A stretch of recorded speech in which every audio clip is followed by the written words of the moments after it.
오늘 보게 되면 디모데라는 인물이 나오게 되는데, 이 디모데는 인물은 바울이 1차 전도 여행을 가게 될 때 루스드라라는 지역에서 선교를 할 때 만났던 인물입니다. 그의 아버지는 헬라인이었고 어머니는 유대인이었습니다.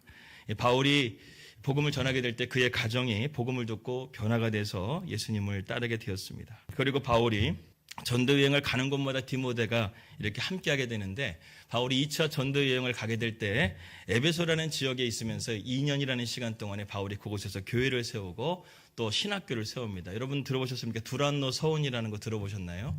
바로 이 에베소 지역에서 두란노 서원이라는 그 신학교가 세워져서 거기서 많은 신학생들이 길러지게 되고, 소아시아 교회의 그 대표하는 그런 7개의 교회들이 대표하는 목회자들이 바로 이 에베소 지역인 두란노 서원에서 나왔던 출신들이 바로 이 소아시아 교회를 담당하는 그런 목회자가 되었다는 것이죠. 그만큼 참 중요한 곳이었는데, 그 두란노 서원이라는 신학교의 1회 졸업생이 바로 디모데였습니다. 그래서 이 바울이 어떻게 보게 되면 수제자이기도 했죠. 그 바울이 이제 에베소 지역을 떠나서 또 다른 선교 지역으로 가게 되는데, 그 선교 지역을 가게 되면서 이 디모데에게 이 에베소 교회를 맡기면서 쓰게 된 서신이 바로 디모데 전서 후서라는 것입니다. 이 디모데 전 후서를 보게 되게 되면 에베소 교회 여러 가지 상황들을 우리가 보게 됩니다. 에베소 교회가 참 부흥하는 교회였고 또 여러 가지 능력을 행했던 교회였지만 문제가 많았습니다. 여러분, 어떤 교회든지 교회는 항상 문제들이 있습니다. 그러나 그 문제를 어떻게 해결해 가는가가 참 중요하다는 것이죠. 유대인들과 이방인들과의 화합의 문제가 있었습니다.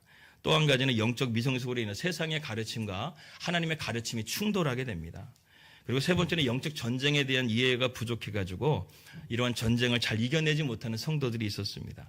그리고 마지막에는 다른 교원들, 이단들이 침투해가지고 교회를 흔들었다는 것이죠. 여러분, 교회 어떻게 보게 되면 크게 이러한 4가지가 다 교회의 문제들라는 것이죠. 유대인들과 이방인들의 화합의 문제, 하나됨의 문제, 영적 미성숙으로 인해서 또 그런 세상과 또 하나님의 가르침에 대한 충돌의 문제, 또 영적 전쟁에 대한 문제, 이단들의 침투에 대한 문제, 여러 가지 문제들이 있다는 것이죠. 그런 가운데서 오늘 이 바울이 이러한 디모데에게 이러한 교회를 생각하면서 해준 지침에 대한 말씀이 바로 디모데 전서라는 말씀입니다. 여러분 생각해 보십시오. 바울이 지금 이 디모데에게 쓰는 서신을 어디에서 쓰고 있냐면 감옥에서 쓰고 있습니다. 어떻게 보게 되면 자기의 앞날도 알 수 없는 그런 상황 가운데서 이 교회를 사랑하는 마음, 교회를 생각하는 그 마음으로 인해서 지금 이렇게 디모데에게 목회 서신을 쓰고 있다는 것이죠. 그렇게 해서 바울이 오늘 말씀 통해서 우리가 교회를 통해서 이러한 말씀이 어떻게 우리의 삶 가운데 적용되어지게 되고 또 그리고 하나님께서 쓰시는 사람은 어떤 사람인가, 디모데에게 이런 말씀을 전해주심을 통해서 우리가 하나님께서 쓰시는 사람의 조건이 무엇인지를 오늘 말씀을 통해서 우리가 생각해 보려고 합니다. 오늘 특별히 재직 헌신 예배를 맞이해서 우리 성도들이, 우리 재직분들이 특별히 하나님께서 쓰시는 사람이 과연 어떤 사람인가를 한번 생각해 보시면서 한번 점검해 보시고 우리 성도들도 은혜가 되는 시간이 되길 바랍니다. 오늘 본문 말씀 보게 되면 이 목회에 대한 교회에 대한 가장 중요한 키워드 3가지가 나오게 됩니다.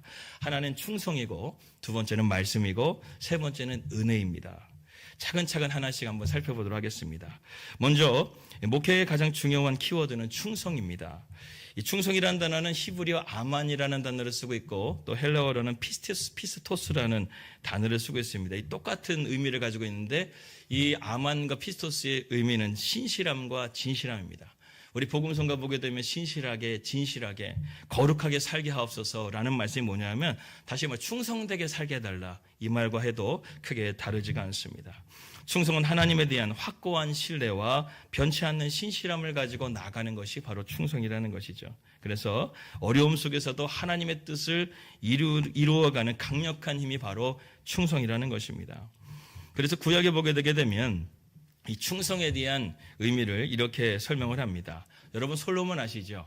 솔로몬이 1000번제를 드리게 되는데 들으면서 그가 젊었을 때 하나님 앞에 구했던 것이 무엇이었냐면 무엇을 구했습니까? 지혜를 구했습니다. 지혜는 곧 듣는 마음, 하나님 앞에 내가 듣는 마음을 달라, 이렇게 지혜를 구하게 됩니다. 그런데 솔로몬이 나중에 나이가 먹어가지고 잠언 30장 말씀 보게 되면 아굴의 잠언이라는 말씀이 있는데 그 잠언의 말씀 보게 되면 내가 2가지 일을 주께 구하였사오니 내가 죽기 전에 내게 거절하지 마옵소서. 곧 헛된 것과 거짓말을 내게서 멀리하옵시며 나를 가난하게도 마옵시고 부하게도 마옵시고 오직 필요한 양식으로 나를 먹이시옵소서. 자, 8절 말씀 보게 되면 헛된 것과 거짓말을 내게서 멀리하지 마옵소서. 이 단어가 바로 아만이라는 단어였습니다. 즉 나를 진실하게 해달라는 거예요. 하나님 앞에 내가 충성되게 나아가기 위해서는 내가 거짓말 없이 헛된 것 없이 진실되게 신실하게 나아가는 것이 바로 충성이다. 이렇게 솔로몬이 고백하면서 그의 말년에 기도했다라는 것입니다. 그래서 내가 충성하기 위해서는 여러분 무엇보다 나에게 진실함, 신실함이 필요하던 것입니다. 그래서 8절 말씀 보게 되면 하나님께서는 열심히 일만 잘하는 사람이 충성된 사람이 아니라 하나님 말씀 앞에 진실한 것이 바로 진짜 충성이라는 것이죠. 이것을 솔로몬은 말년이 돼서야 깨닫게 됩니다. 여러분들도 신앙생활이 무엇일까요? 우리가 하나님 앞에 충성되게 나아가는 것이 무엇일까요? 그것은 바로 신실함이라는 거예요. 진실함이라는 것이에요. 거짓이나 헛된 것을 쫓아가는 것이 아니라 그것을 멀리하는 것, 이것이 바로 신실함이고 진실함이라는 것입니다. 재주가 많다고 충성하는 게 아니라는 것입니다. 가룟 유다를 보십시오. 가룟 유다는 참 재주가 많았습니다. 그런데 가룟 유다는 충성된 자가 아니었다는 것이죠. 그는 도둑이었습니다. 그리고 주님을 은 30냥에 팔아넘긴 사람이 바로 가룟 유다였다는 것입니다. 그래서 정작 중요한 순간에 이 가룟 유다는 예수님을 배신합니다. 여러분, 우리도 그럴 수 있다는 것이죠. 우리가 매일같이 하나님 앞에 진실하게 신실하게 나아가지 않게 된다고 한다면 우리가 예수님을 가까이 하고 예수님을 믿는 삶을 예수님 예배 이 시간 예배 자리에 나온다 할지라도 우리의 삶이 하나님을 언제든지 우리는 멀리 떠날 수가 있는 그러한 삶을 살아갈 수가 있다는 것입니다. 그래서 여러분, 이 진실함과 신실함, 이 충성이라는 것은 내 힘으로 안 되는 것이에요. 그래서 성령의 열매 가운데 마지막에 나오는 열매가 무엇이냐면 충성이라는 열매가 나옵니다. 이 충성의 열매가 있어야 우리가 바로 이렇게 하나님 앞에 진실하게 진실하게 나아갈 수가 있는 것이죠. 그래서 여러분, 오순절에 성령이 임하게 되자, 그들이 성령이 임하게 되자 어떻게 되나요? 그 가운데서 순교자가 나오게 됩니다. 순교자가 나오게 됩니다. 성령의 열매가 임하게 되니까 충성하게 돼 순교자까지 나오게 되는 것이 바로 성령을 통해서 우리 가운데 임하게 되는 것입니다. 여러분, 명견과 똥개에 대해서 여러분 아십니까? 명견은 어떻습니까? 주인이 음식을 이렇게 딱 갖다 놓고 나면 그 음식을 주인이 먹으라고 할 때까지 안 먹는 개는 명견입니다. 그런데 음식을 갖다 놨는데 허겁지겁 주인이고 뭐고 상관없이 먹는 사람은 이제 똥개라는 것이죠. 여러분, 진짜 주인의 말에 순종하는 것, 그 말씀에 진실되게 순종하는 사람이야말로 진정한 충성된 일꾼이 된다는 것입니다. 그런데 충성이라는 것은 우리의 태도입니다. 오늘도 우리가 신실하게 진실하게 나아감을 통해서 충성된 일꾼이 다 되시기를 주님의 이름으로 축복합니다. 두 번째는 뭐냐면 충성이 우리의 삶의 태도라고 한다면 말씀입니다. 이 말씀이라는 것은 우리의 삶의 방향성을 말해주고 있는 것입니다. 여러분, 바울이 사도행전 22장 말씀 보게 되면 회심하게 될 때, 다메섹 도성에서 회심하게 될 때 예수님이 이렇게 말합니다. 사울아 사울아 너가 나를 왜 핍박하느냐. 그러자 주님 누구십니까? 그러자 나는 내가 박해하는 나사렛 예수라 말하고 있습니다. 이 말을 듣는 순간에 바울이 뭐라고 말을 하냐면 내가 이르되 주님 내가 무엇을 하리이까. 이게 문장의 연결이 안 맞아요. 그죠? 내가 주님 무엇을 주님을 박해했습니까? 라고 말하는 것이 아니라 내가 주님을 위해서 무엇을 합니까? 라는 말씀을 하고 있다는 거예요. 바울은 눈치가 참 빠른 사람입니다. 자기가 지금 잘못된 방향으로 나가고 있다는 거예요. 바울이 내가 열심히 특심이라고 했습니다. 그러니까 자기가 율법적으로 살아가기 위해서 얼마나 열심히 살았는지 주님 아시는데 주님이 나를 핍박한다고 하는 순간에 아, 내가 잘못된 길을 걸어가고 있구나. 내가 잘못된 방향으로 걸어가고 있구나. 이것을 깨닫고 바울이 말합니다. 주님 내가 무엇을 하길 원합니까? 주님 내가 이제 어떤 방향으로 나가기를 원합니까? 바울이 이렇게 말씀하시자 하나님 예수님께서 너가 나를 위해서 위대한 사도로서 쓰임받을 것이다. 이렇게 주님께서 말씀하셨다는 것이죠. 그러니까 여러분, 바울의 질문은 무엇입니까? 주님 내가 이제 어떻게 충성해야 됩니까?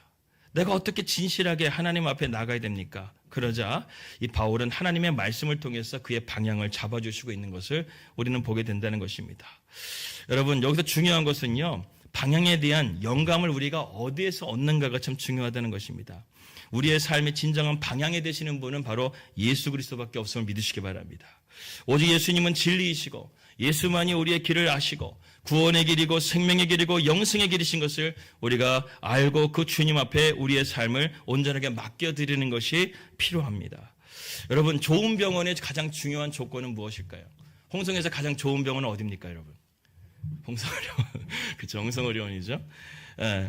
그런데 홍성의료원이 왜 좋은 걸까요, 여러분? 예, 커서? 아니면 친절해서? 아니면 분위기가 좋아서? 여러분, 그러면 좋은 병원의 조건이 되는 것일까요? 비록 시설이 허름하고 또 친절하지 않아도 그 병원 가면 뭐만 되면 되는 거예요? 병이 나으면 되는 거예요. 병을 고치면 되는 거예요. 거기서 고치고 살아나게 되면 그 병원은 좋은 병원이 되는 것입니다. 다른 것은 솔직히 부수적인 거라는 것이죠. 병원의 목적은 환자를 살리는 것입니다. 그게 본질이라는 거예요. 영혼을 살리는 것, 교회를 살리는 것은 이런 무엇이겠습니까? 바로 교회를 살리는 것은 예수님밖에 없다는 것이죠. 할렐루야. 살리는 방법은 오직 하나님의 말씀, 예수님밖에 없더라는 것이죠.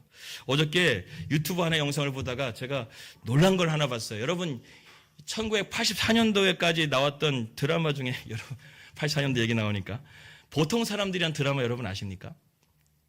야, 여러분들 문화생활을 그때는 보통 사람들이라는 드라마가 있는데, 그 드라마의 마지막 장면을 보게 되면 그 집의 맏며느리가 그 전날에 그 어머니, 그 나이가 많으신 어머니 잔치상을 한갑잔치인가요? 회갑잔치를 하여튼 크게 하고 막 잔치하면서 북적북적 하는데 그 저녁에 밤에 모든 것을 정리하는 가운데서 그 며느리가요, 하나님 말씀, 성경 말씀을 울프드라는 거예요. 하나님 앞에 기도하는 거예요. 하나님, 오늘도 이렇게 우리가 분주하게 살았지만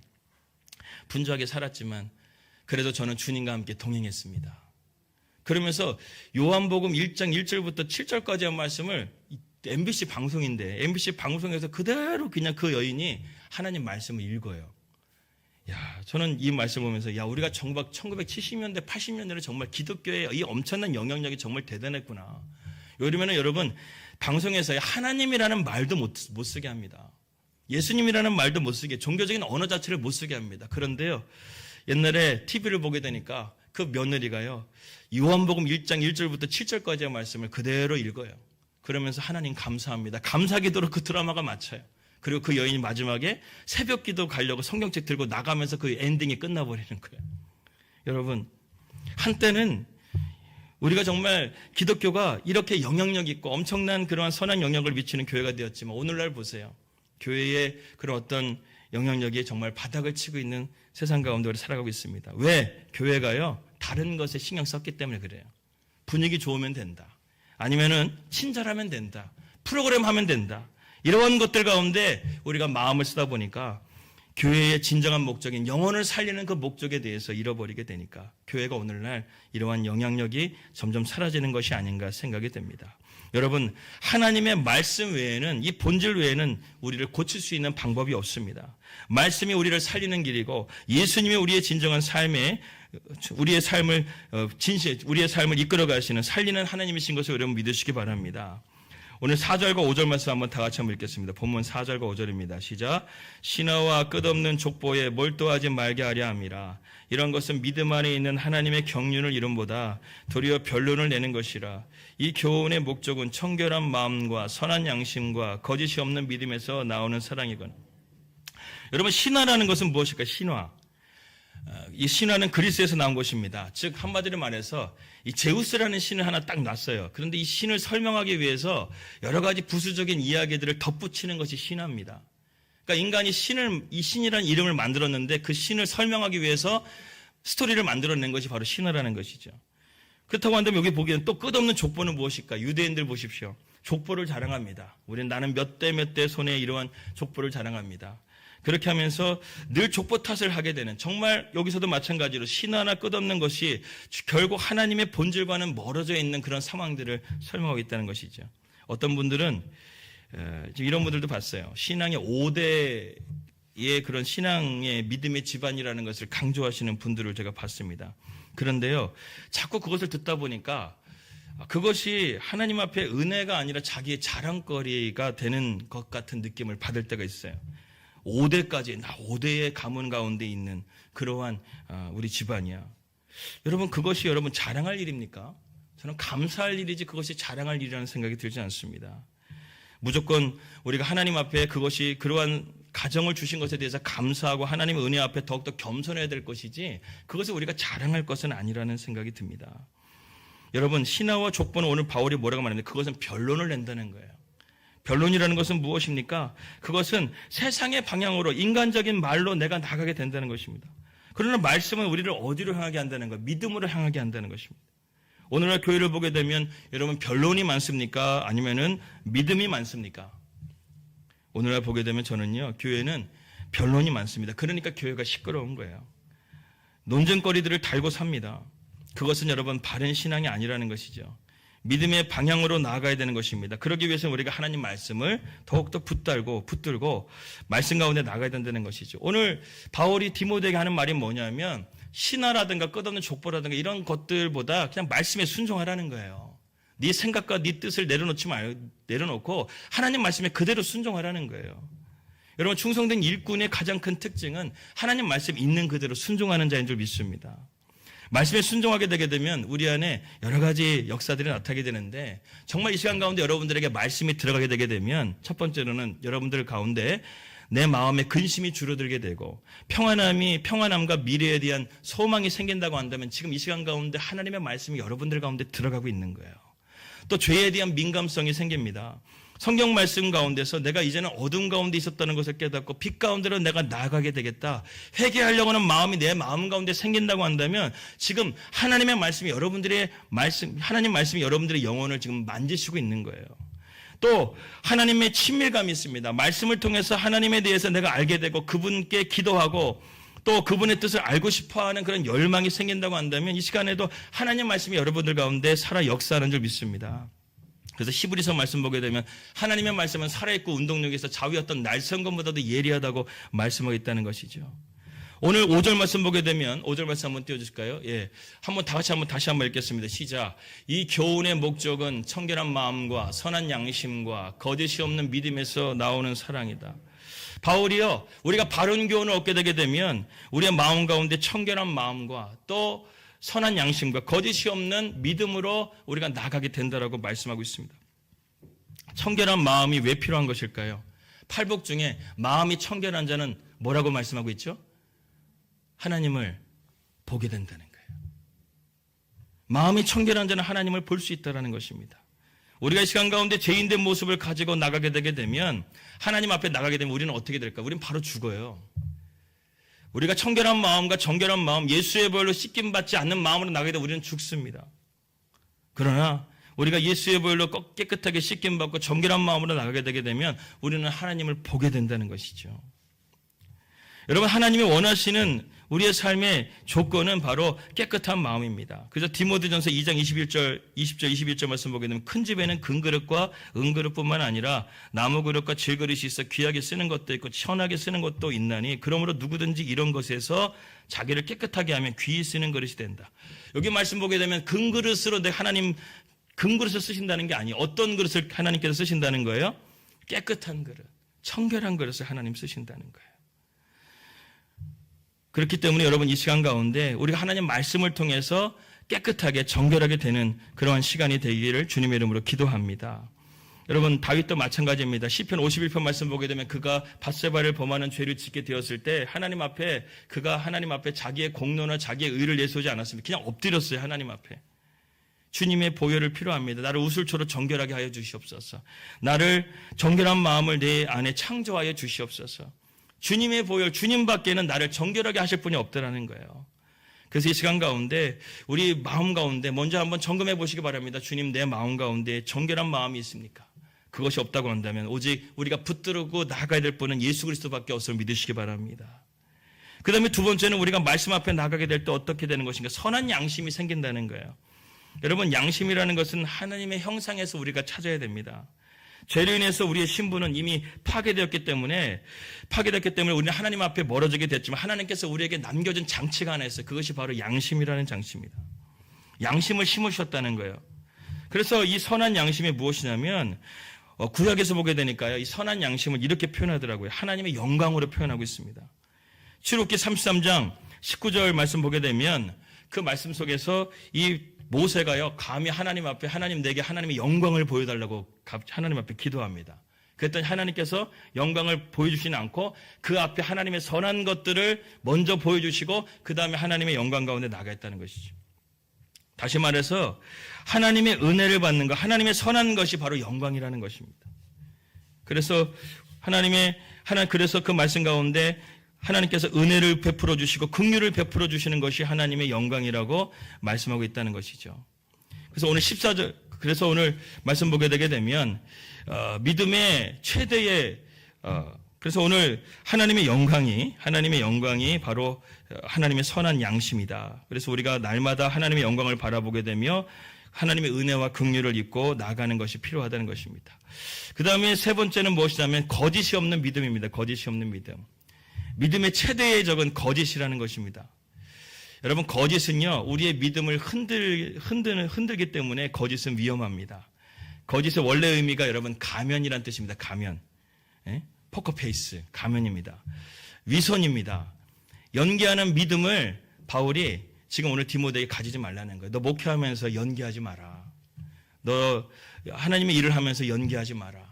아까도 말씀드린 충성이라는 것은 진실함이라고 그랬죠. 연기하지 말고 거짓된 믿음으로 나가지 말고 외식하는 믿음으로 나가지 말고 그렇게 나가라. 그러면서 바울이 하는 말이 뭐냐면 하나님은 절대 속지 않는다는 거예요.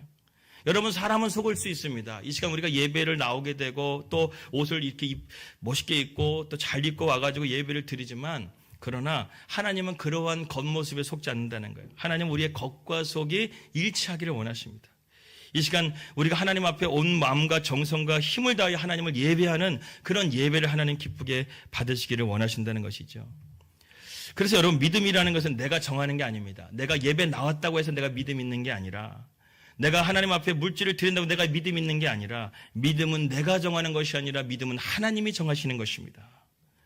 그래서 이 시간 가운데 하나님께서 우리에게 믿음을 부어주시고 또 우리가 믿음 가운데 나가게 되게 되면 이러한 평안과 소망을 주시고 죄에 대한 민감성을 주시고 하나님에 대한 친밀감을 주시고 청결한 마음과 또 그 다음에 선한 양심과 거짓이 없는 믿음으로 우리가 나가게 되는 예배가 될 수만 있다고 한다면 우리는 이 시간 가운데 하나님 앞에 충성된 일꾼으로 나아갈 수 있게 된다는 것입니다. 마지막 세 번째 키워드는 우리가 은혜가 있어야 된다는 것입니다. 한번 따라해보세요. 은혜가 있어야 된다. 이 충성이라는 것이 씨앗이라고 하고 말씀이라는 것이 자라게 한다고 한다면 은혜라는 것은 무엇이냐면 유지보수하는 거예요. 유지보수. 충성이 태도이고 말씀이 방해라고 한다면 은혜는 유지보수하는 데 필요합니다.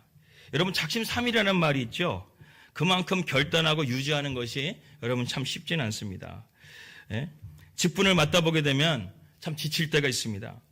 충성된 일꾼이 되려고 한다면 참 우리의 헌신과 시간과 노력을 들여야 될 때가 있다는 것이죠. 그런데 이러한 우리가 지칠 때, 낙심하게 될 때 바울이 자신이 이러한 것을 해나갈 수 있었던, 지치지 않고 나갈 수 있었던 유일한 비결, 그 말씀이 오늘 14절 말씀에 나와 있습니다. 14절 말씀 한번 다 같이 읽겠습니다. 시작. 우리 주의 은혜가 그리스도 예수 안에 있는 믿음과 사랑과 함께 넘치도록 풍성하였다. 어떤 은혜요? 주의 은혜가, 예수님의 은혜가, 주님 안에서 있는 우리의 그 은혜가 우리로 하여금 믿음과 사랑과 함께 넘치도록 풍성했다는 거예요. 가면 갈수록 지치는 것이 아니라, 가면 갈수록 낙심하는 것이 아니라 하나님의 은혜가 우리로 하여금 충만하게 채워지고 또 그 가운데서 주님의 일을 온전하게 감당할 수가 있게 된다는 것입니다. 여러분, 여기 보게 되면 세상 일은 내 노력과 공로로 될 수 있습니다. 그러나 어느 정도는 여러분, 내가 열심히 노력하면 세상 일은 성공할 수 있습니다. 그러나 교회 일은 다릅니다. 노력과 공로로 가다 보게 되면 결국 지칩니다. 내 능력으로 해도 안 됩니다. 처음에는 누구나 잘합니다. 그런데 중간쯤 가게 되게 되면 점점 갈수록 안 보이게 된다는 것이, 이런 분들이 있습니다. 그런데 가만히 보게 되면 다른 일도 마찬가지입니다. 끝까지 가는 경우들이 없다는 것이죠. 왜? 내 안에 은혜가 메말랐기 때문에 그래요. 은혜가 메말르게 되게 되면 우리는 중도에 하차할 수밖에 없다는 것입니다. 여러분, 신혼 때도요, 우리가 신혼 때는 너무나 사랑하지만 신혼이 지나게 되게 되면 그 약발도 떨어지지 않습니까? 살다 보게 되면 서로의 단점도 보이게 되고 사랑이 식어지게 되고 그것을 가지고 상대방을 공격하게 되는 그러한 것들을 보게 됩니다. 그래서 부부 사이가 금이 가게 되고 깨어지는 것이죠. 여러분, 옛날에 이런 깨진 항아리에 대한 예화가 하나 있습니다. 깨진 항아리에 물을 붓게 되게 되면 어떻게 됩니까? 계속 새게 되죠. 그래서 옛날에 어떤 왕이 백성과 신하들에게 문제를 하나 냈습니다. 이 문제를 푸는 사람은 자기의 딸과 결혼을 시켜준다는 거예요. 문제는 이렇습니다. 깨진 항아리에 어떻게 물을 채우는가? 여러분 어떻게 하면 이 깨진 항아리에 물을 채울 수 있겠습니까? 많은 시도가 있었습니다. 그런데 아무도 그 문제를 풀지 못했습니다. 그때 한 청년이 문제를 풀었다고 하면서 왕에게 나왔습니다. 그러더니 항아리를 들고 왕의 궁전에 있는 연못에다가 항아리를 던져버렸습니다. 그러면서 이 청년이 이렇게 말해요. 왕이시여, 깨진 항아리에 물을 채우는 방법은 없습니다. 그러나 항아리를 물속에 담그게 되면 항아리에 물이 가득 채워질 수가 있습니다. 왕은 그의 지혜를 감탄하면서 그의 딸과 결혼하게 되었습니다. 사실 여러분, 우리는 죄로 인해서 깨어진 존재입니다. 밑 빠진 덕과 같은 존재가 바로 우리라는 거예요. 아무리 우리가 그런 것들을 채우려고 해도 우리는 계속해서 빠져나갈 수밖에 없어요. 그러나 우리가 그리스도 예수 안에 잠길 수만 있다고 한다면, 우리가 주님의 은혜 가운데 잠길 수만 있다고 한다면 우리는 믿음과 사랑을 풍성하게 누릴 수 있는 주님의 귀한 충성된 일꾼이 될 수 있다는 것입니다. 그래서 은혜 안에 잠기게 되는 것이죠. 바다로 간 소금 인형이라는 시가 있습니다. 나는 소금 인형이었지만 바다로 잠긴 순간 나는 바다가 되었다. 내가 세상 가운데는 소금 인형엔 작은 존재밖에 되지 않았지만 내가 바다로 가는 순간에 나는 그 순간부터 바다가 되었다는 거예요. 히지 하월즈라는 목사님이 한 분 계십니다. 그분은 중보기도로 상당히 유명하신 목사님이십니다. 어느 날 그분이 기도하는데 주님이 이렇게 말했습니다. 내가 너 안에 들어가도 되겠냐? 이렇게 말씀하시는 거예요. 그러자 이 히지 하월즈 목사님이 주님 당연하죠. 얼마든지요. 이렇게 말씀을 했습니다. 그런데 조건이 하나 있다는 거예요. 무슨 조건인데요? 내가 들어가려면 너가 나와야 된다는 거예요. 내가 들어가려면 너가 나와야 된다는 거예요. 네가 죽어야 된다는 거예요. 그렇게 해가지고 히지 하월즈가 주님 들어오시옵소서, 내가 나가겠습니다 하면서 주님을 자신의 삶의 주인으로 받아들이게 되죠. 탄광에서 일했던 가난한 집안에 태어났던 이 히지 하월즈가 27살에 그 예수님을 나의 삶의 주인으로 모시는 그 순간부터 성령의 사람이 되어져서 그가 선교지로 가서 아프리카의 수많은 영혼들을 살리고, 그의 중보기도를 통해서 2차 세계대전 때 히틀러가 모스크바를 진격하는 것을 그의 기도 가운데 멈추게 하시고, 고아원을 세우게 하시고, 성경학교를 설립해서 중보기도학교를 세워가지고 훗날 그는 중보기도의 아버지로서 우리에게 알려지게 되었습니다. 한 사람으로는 도저히 불가능한 일을 그의 안에 주님이 주인이 되시니까 이런 놀라운 일을 감당할 수가 있게 되었다는 것이죠.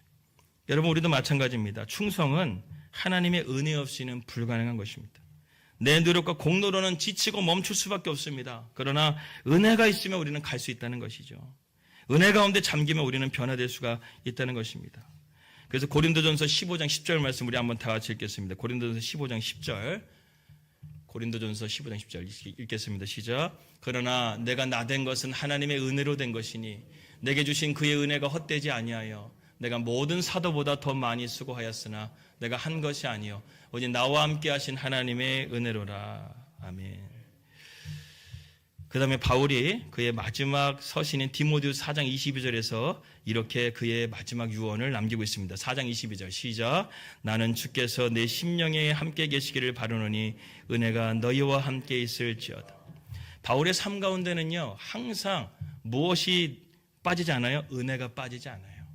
왜? 그것이 나를 유지시켜주고 내가 끝까지 믿음으로 걸어갈 수 있는 진정한 능력이 바로 은혜이기 때문에 그렇습니다. 그래서 여러분, 우리의 삶 가운데 하나님의 은혜가 여러분들 가운데 충만하기를 바랍니다.